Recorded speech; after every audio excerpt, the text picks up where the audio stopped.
வணக்கம் big Boss season 8 promo 4லாம் வந்திருக்குங்க இன்றைக்கி. ஸோ அன்சிதா அண்ட் ராணவ் 2 பேருக்கும் ஆர்கியூமெண்ட் போயிட்டுருக்கு பயங்கரமாக. ஸோ லேபர் மீட்டிங் போல் இருக்குது. யூனியன் லீடர் முன்னாடி உட்காந்துருக்காங்க. அன்சிதாவை என்ன சொல்கிறது, ஆக்டிங் பண்ணுதா இல்லை உண்மையிலே அப்படித்தானா? என்ன ராணவ் சொல்கிறான், ப்ராப்ளம் நடந்ததே அன்சிதாவால் தாயா அப்படின்னு. ஸோ அன்சிதா சொல்லுது, நீ உருட்டாத ராணவ் அப்படின்னு சொல்லுது. நான் உருட்டாலாம் இல்லைங்க, நடந்ததை தானே சொல்கிறேன் அப்படின்னு வந்து ராணவ் சொல்கிறான். உடனே அது சொல்கிறது, நீ ஷோ காமிக்கிறதுக்காக எது வேணாலும் பேசாத அப்படின்னு வந்து அன்சிதா சொல்கிறாங்க. உடனே நீங்கள் ஷோ காமிக்கிறதுக்காக ஏதாவது சொல்லாதீங்க அன்சிதா, நான் ஷோ காமிக்கிறதுக்குலாம் எதுவும் சொல்லலை அப்படின்னு. உடனே அது சொல்லுது, நான் எதுவுமே பண்ணலை அப்படின்னு ராணவ் சொல்கிறான்.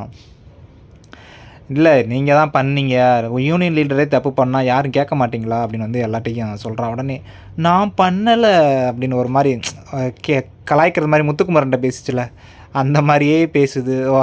ராணவும் அதே மாதிரி சொல்கிறான், நீங்கள் தான் பண்ணீங்க அன்சிதா அப்படின்னு.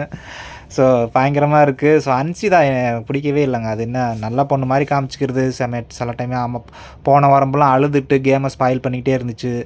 இந்த வாரம் என்னடானா இது பேர் என்ன, லேபர் யூனியன் லீடராக போட்டால் யூனியன் மெம்பர்ஸ்க்கெலாம் ஹெல்ப் பண்ணணுன்னு பார்த்தா அவங்க மேனேஜ்மெண்ட்டில் உள்ளவங்களுக்குலாம் சால்ரா அடிச்சுக்கிட்டு இருக்குது.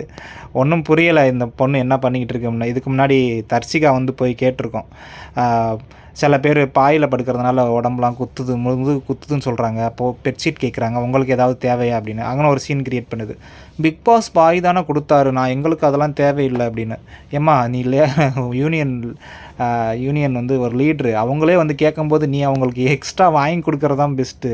நீ இருக்கிறதே என்ன ரூல்ஸை வந்து பாயே போதுன்னு சொல்கிறது என்ன விதத்தில் நியாயம்?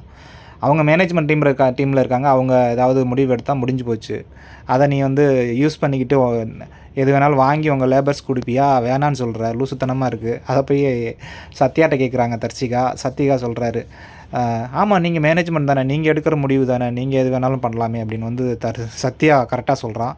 ஸோ சத்யாவுக்கு இருக்கிற நாலேஜ் கூட நம்ம லேபர் யூனியன் லீடருக்கு இல்லை. பார்க்குறதுக்கு என்ன சொல்கிறது, அது சும்மா அந்த பாட்டு பாடிக்கிட்டு அந்த சைக்கிள் சுற்றிக்கிட்டே தாங்க இருக்குது அந்த பொண்ணு.